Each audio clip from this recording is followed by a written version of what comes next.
Почитувани колеги, благодарам за присуството на денешната пресконференција на ВМРО ДПМН. Жалиме што Социјалдемократскиот сојуз продолжува со праксата на критика без основа и без аргументи. Наместо ваквиот непродуктивен настап и пристап, кој што само ги продолбочува недоразбирањата помеѓу политичките партии, најпрво Социјалдемократскиот сојуз треба реално да ја согледаат состојбата за која што говорат. И второ, доколку имаат квалитетни идеи и предлози, да ги дадат на разгледување, а не само напразно да критикуваат. Максимално несериозен и паушален е ваквиот однос на Социјалдемократскиот сојуз, бидејќи владата предводена од ВМРО ДПМН е целосно посветена во изградбата на капиталните објекти и проекти, инвестирање во инфраструктурата, инвестициите во здравството, културата и во спортот.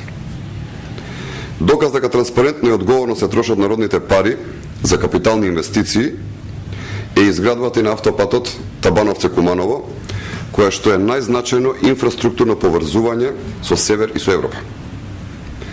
Извршена е комплетна модернизација и проширување на Скопскиот и на Охридскиот аеродром.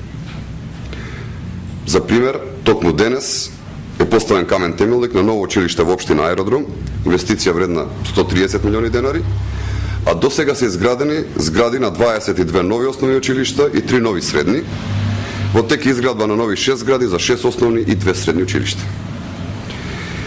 Како резултат на поволните економски услови, остварани се значајни инвестиции во трговско-индустријската развојна зона Скопје 1, во која што инвестира американската Johnson Control, италијанската Технокозе, американската Kemet Electronic, руската компанија Prodis, британскиот Johnson Matthey. И само овие инвестиции ќе овозможат неколку илјада вработувања. Што тука е пуштен во потреба булеварот Свети Климент Охридски во Скопје. Пуштен е во потреба и булеварот Србија. Во завршна фаза изградбата на булеварот Теодосиј Гологанов, а веќе се завршени првите 2 фази од изградбата на булеварот Илинден и е реконструирал дел од булеварот Партизански одреди.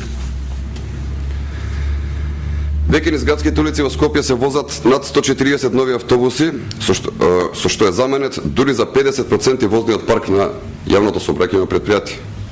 До крајот на годината ќе пристигнат уште 16 нископодни и 15 двокатни автобуси.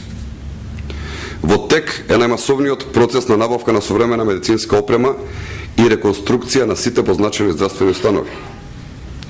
Почитувани колеги, почитувани граѓани, вакво инвестирање во капитални објекти во Македонија никогаш не се памети. Ние сме свесни дека е потребно уште многу работа, но владата предводена од ВМРО ДПМН останува посветена и решена да продолжи со сеопфатно инвестирање во сите значајни општествени сфери.